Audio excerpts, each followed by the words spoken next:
Welcome back to our channel friends. मैं सबका अपने चैनल स्टॉक्स फॉर लाइफ बहुत स्वागत करता हूँ industry fill family day film. बस आज 26 अक्टूबर रही बात भारतीय शेयर बाज़ार की, उसमें कुछ सेलिंग प्रेशर इंटेंस होता हुआ देखने को मिल रहा है और इसके वजह से पोर्टफोलियो के बहुत सारे स्टॉक्स में अच्छी खासी फॉल हमें पिछले कुछ समय से देखने को मिल चुकी है। पिछले 5 ट्रेडिंग डे में बाज़ार की बात की जाए उसमें हमें ग्रीड से पैनिक लेवल हमें कन्वर्ट होता हुआ देखने को मिल रहा है। तो कौन कौन से की फैक्टर हैं जिसके वजह से बड़ा सेल ऑफ हमें देखने को मिल रहा है। और ऑफ कोर्स निफ्टी 50 की बात की जाए, मिड कैप की बात की जाए, स्मॉल कैप की बात की जाए, सब गिर रहे हैं।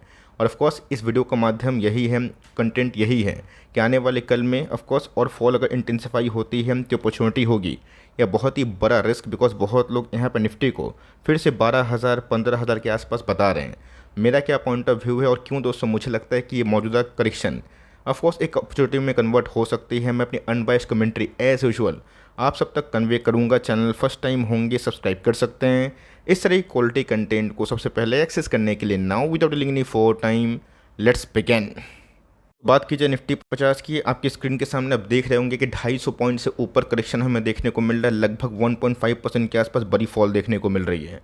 अगर आप 2020 के क्राइसिस को देख के आए हैं, 2022 में जो पोस्ट रशिया यूक्रेन का मैटर हुआ है, तो ऑफकोर्स अगर आप एक मैच्योर्ड इन्वेस्टर है जिन्होंने बहुत सारे साइकिल्स को देखा है, वो बिल्कुल पैनिक नहीं करेंगे। लेकिन ये जिन्होंने कैसे अपना पोर्टफोलियो सिर्फ और सिर्फ 6 महीने बनाया है, साल भर में बनाए हैं, और ऑफकोर्स जिन्होंने कैसे 3-4 महीना पोर्टफोलियो बनाने के बाद एक तरफा रैली विटनेस करी है अप्रैल के लो से, उनको तो कैसे ये सब जो फॉल है ना काफ़ी डरा देकर। लेकिन इसी बीच में ये फॉल का कारण क्या है, जियो पॉलिटिकल्स एंगल्स हमें देखने को मिल रहा है। और हमेशा कैसे ये इतिहास रहा है कि जब तक जियो पॉलिटिकल्स का इवेंट होता है तो मार्केट में करेक्शन होता है, लेकिन जैसे ही उस पर पॉज लगता है, लगाम लगता है, तो बाजार बहुत ही हद तक रिवॉर्ड देती है। इनकी बात की जाए तो 5 दिन में गैस महज निफ्टी 3.5% के आसपास फॉल हुआ है। लेकिन इसी बीच में ऑन इन एवरेज गैस मैं देख रहा था कि बहुत लोग का पोर्टफोलियो शायद 8 से 12% के आसपास क्रैश हुआ होगा, बिकॉज मिड कैप और स्मॉल कैप में अच्छी खासी फॉल देखने को मिल चुकी है। तो ऑफकोर्स दोस्तों मैंने क्या बताया कि ये मौजूदा जो करेक्शन है ये क्यों अपॉर्चुनिटी में कन्वर्ट हो सकते हैं, क्यों बहुत बड़ा रिस्क मुझे समझ में नहीं आ रहा है,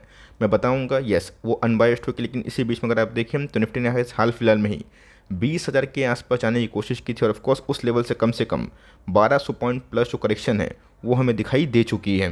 सो सबसे पहले कारण पे जानेंगे क्या क्या मेन रीज़न है जिसके वजह से सेल ऑफ इंटेंसिफाई हो रहा है। एक समय गैस वर्ल्ड बैंक की बात की जाए, IMF की बात की जाए, इंडिया को लगातार अपग्रेड कर रहे हैं, इंडियन इकोनॉमी को काफ़ी स्ट्रॉन्ग बता रहे हैं। और उसी बीच में गैस इंडियन इकोनॉमी से अगर FIAs भागते हैं तो एक कारण से ये बहुत इंटरेस्टिंग होगा कि हम लोग कौन कौन से पॉइंट को कैच करें और कौन कौन से पॉइंट को अवॉइड करें। तो सबसे पहला क्या, जो इसराइल हमास का वॉर है ना, इसके वजह से आप सबको अच्छे से पता है कि ये सब दोनों वॉर जो हम लोगों ने देखा, रशिया यूक्रेन और इसराइल हमास, तो रशिया यूक्रेन का मैटर गैस काफ़ी इंटेंसिफाई इसलिए हुआ बिकॉज नेटो आया था। बड़े बड़े इकनॉमी ने भी सैंक्शंस लगाए थे रशिया पर, जिसकी वजह से इन्फ्लेशन काफ़ी हाई हुआ। और दूसरी तरफ से आप सबको अच्छे से पता है कि मार्केट में काफ़ी खींचा और तानी हुई। लेकिन इसी बीच में इसराइल की बात की जाए, फिलिस्तीन की बात की जाए, हमास की बात की जाए, ये सब दोस्तों इकनॉमी को बहुत ज़्यादा बूस्ट नहीं करते हैं, पूरे वर्ल्ड की इकनॉमी में बहुत बड़ी प्रेजेंस नहीं है। लेकिन आप सबको अच्छे से पता है कि gulf country, middle east country की बात की जाए, अगर उनकी इन्वॉल्वमेंट इस वॉर में बढ़ती है तो ऑफकोर्स तेल के प्राइसेस में काफ़ी उलटफेर होंगे, और जिसको लेके बाजार पहले से ही रिएक्ट करना शुरू कर चुका है। अगर आप मुझसे पूछें कि ये वॉर कितना चलेगा, मुझे तो कैसे कोई आइडिया नहीं है। लेकिन यस, आज दोस्तों कभी भी आप देखें न्यूज़ चैनल पे या फिर कहीं पे भी रशिया यूक्रेन का मैटर लोगों ने भुलाना शुरू कर दिया, भूल भी गए। लेकिन यस, जो नया टॉपिक है उसको लेके लोग हाईलाइट करेंगे, और इसी के बीच में बहुत ज़्यादा किंतु परंतु हो सकती है। वैसे गाइस सबसे इंपॉर्टेंट ये चीज़ है कि यूएस का जो ट्रेजरी यील्ड है वो भी काफ़ी फोकस में है। बॉन्ड यील्ड की बात की जाए वो गैस 5% से ऊपर ट्रेड होता हुआ देखने को मिल रहा है ऑलमोस्ट। ये गैस माना जा रहा है कि कभी भी 5% के आसपास यूएस का ट्रेजरी यील्ड ट्रेड करता है बॉन्ड यील्ड, तो FIAs भागते हैं और ऑफकोर्स एक सेफ हेवन में वो निवेश करने का प्लान करते हैं। तो ये तो गैस सही में एक सर दर्द है। और यस, इसमें गैस फेड की इन्वॉल्वमेंट क्या हो सकती है ये देखना काफ़ी इंटरेस्टिंग होगा, बिकॉज यूएस के ट्रेजरी यील्ड की बात की जाए उसमें तेज़ी और आएगी या फिर गिरावट होगी, ये तो गैस फेड पर निर्भर करता है। रही बात इसराइल को और जो हमास का जो युद्ध हो रहा है, इस पे ना हमारा कंट्रोल है, ना गैस यूएस का ट्रेजरी यील्ड पे हमारा कंट्रोल है।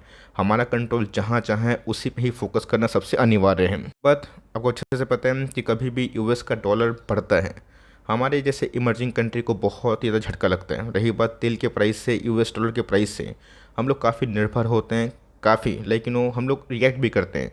तो ऑफकोर्स गैस अगर ट्रेजरी यील्ड बढ़ रहा है तो यूएस का डॉलर का जो रेट है ना वो ही बढ़ रहा है, और इसकी वजह से भारतीय बाजार से बहुत सारे एफआईए से जो पैसा कंटिन्यूसली बेसिस पे निकाल रहे हैं। सामने प्रूफ है, अभी तक जो डेटा है आज का हमारे सामने नहीं आया, लेकिन यस इस मंथ के एंड तक मुझे लगता है कि 20,000 करोड़ का जो आंकड़ा है वो पार होता हुआ देखने को मिलेगा। लास्ट मंथ की बात की जाए, अगस्त की बात की जाए, एफआईएस ने बेचना शुरू कर दिया और कंसेक्यूटिव मुझे लगता है कि 3 महीना वो सेलिंग करेंगे। अब देखना बनता है कि जो निफ्टी का जो वैल्यूशंस है वो रिस्क पे है या फिर नहीं है, बिकॉज हमारा भारतीय बाजार अगर वर्ल्ड मार्केट की न्यूज़ से रिएक्ट करता है, जियोपॉलिटिकल इवेंट से रिएक्ट करता है जिस पे हमारा कंट्रोल नहीं है, उसको हम लोग को उतना माथापेची करके लेकिन वो देखने की ज़रूरत नहीं है। यस हम लोग सेंसिबल होकर निवेश करेंगे, कॉशियस रहेंगे, लेकिन यस हम ये देखना है कि हमारा भारतीय बाजार का वैल्यूएशन पॉइंट ऑफ व्यू क्या है और ऑफ कोर्स हमें मार्जिन ऑफ सेफ्टी कहाँ मिल रही है। देख सकते हैं कि ऐसे वेरियस आर्टिकल्स हमें देखने को मिलेंगे जहाँ पे ये बताया जा रहा है कि अभी भी निफ्टी सेंसेक्स में कोई भी रेड अलर्ट नहीं है। 2022 में आप सबको अच्छे से पता है कि करेक्शन स्टार्ट होने की वजह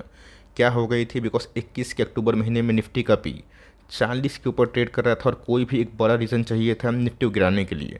आप सबको अच्छे से पता है कि बाजार गिरा, निफ्टी 15,000 के आसपास आई और बहुत लोगों ने भविष्यवाणी उस समय भी 12,000 के आसपास करी थी। पैनिक में भी गैस निफ्टी ने 15,000 का लेवल नहीं तोड़ा है। अभी तो इंडियन इकोनॉमी की बात की जाए काफ़ी स्ट्रॉन्ग होते हुए देखने को मिल रही है, और डिस्पाइट कि 18,800 पे भी निफ्टी अगर आप देखें तो 5 ईयर्स और 10 ईयर्स जो एवरेज है उसके नीचे ट्रेड कर रहा है। मतलब दोस्तों अभी के टाइम निफ्टी ना मोर देन चीपर हमें देखने को मिल रहा है। चीपेस्ट का जो वर्ड है मैं वो उसको यूज़ नहीं करूँगा, बिकॉज यस चीपेस्ट हम लोग तभी बोलते हैं जब बाजार 17 के पी के नीचे ट्रेड करता है, 16 का पी के नीचे। लेकिन यस 18 से 22 जो पी मल्टीपल है जिसको मैंने बहुत बार हाईलाइट किया, फोरकास्ट भी किया है, अगर आप उन सब लेवल्स पर निवेश करते हैं तो मेरा ऐसा मानना है कि आप दूसरे निवेशक से ना काफ़ी फ्रूटफुल आउटकम पा सकते हैं। तो पूछेंगे वेट सर तो अभी निफ्टी का पी कितना है वो बता दीजिए। हम तब देख सकते हैं कि आज ही के दिन की बात की जाए तो निफ्टी का इस बीच में भाग के साढ़े 21-22 के आसपास पी पे ट्रेड कर रही थी, हो गया गिर के 20.9 हो चुकी है। देख सकते हैं कि निफ्टी के 50 के जो अर्निंग्स है दोस्तों ईपीएस वो निफ्टी के जो ट्रेडिंग वैल्यूएशंस हैं उससे काफ़ी ऊपर होता हुआ देखने को मिल रहा है। और मेरा गैस एक ही मानना है, लोग 28 पे 27 पे 26 पे निफ्टी के पी पे बहुत निवेश करेंगे और सोचेंगे कि पैसे बन जाएं, ये गैस बहुत ही हद तक पॉसिबल नहीं है। यस मैंने गैस एसआईपी करने के लिए आपको कभी रोका नहीं, लेकिन यस जब गैस मार्केट ना 5 ईयर्स 10 ईयर्स के एवरेज पी से नीचे ट्रेड करने मौका मिले वो गैस बहुत ही अति उत्तम पॉइंट होता है। बिकॉज 2022 के यूक्रेन युद्ध के बावजूद भी निफ्टी ने गैस 17 का पी नहीं तोड़ा था। कोविड की बात की जाए तब देख सकते हैं कोई 17-18 के आसपास पी पे ट्रेड कर रहा था। तो मतलब गैस अभी भी निफ्टी की बात की जाए तो बहुत ज़्यादा ओवर वैल्यूड तो है ही नहीं, इवन चीपर है। बिकॉज अगर आप देखें 17, 18, 19 यहाँ पे तो गैस कंटिन्यूसली 3 साल निफ्टी 22, 24, 26 के पी पे ट्रेड कर रहा था। और हिस्टोरिकली अगर आप देखें जब भी गैस बड़ा क्राइसिस हुआ है ना तभी निफ्टी 17-18 के पी के नीचे आया था। और मेरा ऐसा मानना है कि इन सब लेवल्स पे मुझे कोई बड़ा रिस्क दिखाई नहीं पड़ता, लेकिन यस हमें स्टॉक स्पेसिफिक जो अप्रोच है वो निभाने की आवश्यकता पड़ सकती है। तो यहाँ पे गैस और भी भविष्यवाणी होते हुए देखने को मिल रही। आईएमएफ को ऐसा लगता है कि जो इसराइल और हमास का वॉर हुआ है जहाँ पे इसराइल काफ़ी एग्रेसिव हो चुका है अपने अस्तित्व को बचाने के लिए और काउंटर देने के लिए, इस न्यूज़ के बाद इस घटनाक्रम के बाद जो इंटरेस्ट रेट है जो हम लोग उम्मीद कर रहे थे कि टाइमली कट होना शुरू हो जाए, इकोनॉमिक बूस्ट मिले, अगर ये वॉर कंटिन्यू होती है दोस्तों तो ये जो इंटरेस्ट रेट हाइयर है ना ये और भी लंबा चल सकता है। और जो लोग इसी सोच के लेकर निवेश किए थे कि जल्द ही इंटरेस्ट रेट में कटौती होगी और इकोनॉमिक फटक से बूम करेगा, उनको तो बहुत ही बड़ा झटका लगा है। और शॉर्ट टर्म निवेशक दोस्तों इसी पॉइंट ऑफ व्यू को लेकर निवेश नहीं करने से लोगों को बता रहे हैं, खुद निवेश नहीं कर रहे हैं, पैनिक भी कर रहे हैं, ऑफकोर्स माल बेच भी रहे हैं। बट अगर आपका पॉइंट ऑफ व्यू 3 साल 5 साल 10 साल का है तो यही सब का इस मौका रहेगा ना। चाहे हेडलाइंस तो काफ़ी डराने वाली आएगी, बट यस आपको डराने वाली हेडलाइंस पे ना बाज़ार सस्ता मिलेगा। वरना आपने देखा कि अप्रैल के बाद मार्च एंड के बाद बाज़ार 6 महीना कैसा बिहेव किया था। बीच में गैस हमारा इन्फ्लेशन आउट ऑफ कंट्रोल बिल्कुल भी नहीं है, इन कंट्रोल है। उम्मीद से गैस इस बार कम आए। और दूसरे साइड की दोस्तों हमें जो ज़रूरत है इकोनॉमिक ग्रोथ जो अभी भी गैस इंडिया सबसे आउट परफॉर्म कर रहा है। इवन गैस 2028 की बात की जाए आईएमएफ की भविष्यवाणी हमें देखने को मिल रही है कि पूरे वर्ल्ड ग्रोथ में ना इंडिया 18% के आसपास भागीदार होगा। मतलब दोस्तों इंडिया अगर 18% के आसपास भागीदारी पेश करता है तो आप समझ के चलिए इंडिया दोस्तों यहाँ से भी एक बहुत बड़ा हाथी जो बहुत ही अच्छा स्पीड में चल रहे हैं उसको हम लोग कंसिडर कर सकते हैं। तो बात की जाए कंक्लूजन की, यस मुझे पता है कि पिछले कुछ समय से जो बाज़ार की घटनाक्रम हुई है, जो बाज़ार में पैनिक सेलिंग हमें देखने को मिल रहा है। इसके मल्टीपल रीजन है, मैंने कैसे रीजंस बता दिया। मैंने ये भी बताया कि निफ्टी 50 के जो अर्निंग्स हैं वो कैसे हमें देखने को मिल रहे हैं। मैं ये भी बोल रहा हूँ कि बाज़ार में कब क्या न्यूज़ आ जाए किसी को पता नहीं। आज से गैस 2 महीना पहले, 1 महीना पहले माइक्रो कैप पागल की तरह परफॉर्म कर रहे थे। कोई माइक्रो कैप दोस्तों, कोई भी मिड कैप स्मॉल कैप अगर 6 महीना में 100% भाग गए, वो आराम से गैस 20-30% के आसपास गिर सकता है। अगर आप सोचेंगे गिरावट ना हो, आप बहुत ही रॉन्ग प्लेस में है, बिकॉज मार्केट है तो वोलेटाइल रहेगा और फ्लक्चुएशन तो होता ही रहेगा। बट मुझे लगता है गैस कि निफ्टी अगर यहाँ से और फॉल होता है तो हमें ना 2022 से भी और भी अच्छा वैल्यूशन मिलेगा। अगर आप उस पॉइंट ऑफ व्यू से अग्री है तो कमेंट बॉक्स में बताइएगा। और रेस्टोस आपकी मर्जी की बात है। डिस्क्लेमर गैस, कोई बाई और सेल करने से पहले अपनी खुद की रिसर्च करें, एडवाइजर से कंसल्ट करें। लेकिन यस, अगर आपको लगता है कि निफ्टी बबल जोन पे है, मुझे गैस पर्सनली ऐसा बिल्कुल नहीं लगता है। बिकॉज यहाँ पे जो नंबर्स हमने देखे हैं खासकर मिड कैप स्मॉल कैप के, वो काफ़ी मजबूत आ रहे हैं। चूँकि बाज़ार में पहले से एस्टिमेट था कि मिड कैप स्मॉल कैप काफ़ी अच्छा परफॉर्म करेंगे, तो प्री अर्ली गाइस हमें देखने को मिली। और जो इंडेक्स पिछले 6 महीना में 40% भाग गए, वो आराम से गाइस 5-10% पुल बैक हो सकता है। बट इसका मतलब ये नहीं है कि बाज़ार में फिर से क्राइसिस आएगी। हर 2 महीना में, 1 महीना में बुल रन और बियर रन नहीं आता है। कम से कम कैसे 1 साल रहते हैं। और अगर आप डिकेड के लिए इन्वेस्ट कर रहे हैं, अपने फ्यूचर्स के लिए, फॉर्चून के लिए, अपने लेकिन वो रिटायरमेंट के लिए, अपने बच्चों की शादी के लिए, उनकी पढ़ाई के लिए, तो मेरा ऐसा मानना है कि आपको हैबिट डालने की आवश्यकता है। बिकॉज इससे बड़े बड़े घटनाक्रम हुए हैं।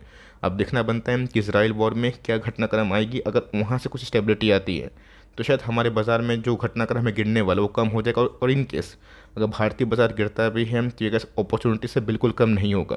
बिकॉज असली पैसे बेयर मार्केट में बनते हैं, बट रियलाइजेशन बुल मार्केट में होता है। मैंने ये बात आपको बहुत बार बताई है। वीडियो अच्छी लगी तो प्लीज़ लाइक करिएगा, और चैनल फर्स्ट टाइम होंगे सब्सक्राइब करके बेल आइकन को प्रेस करना भी ना भूलिएगा।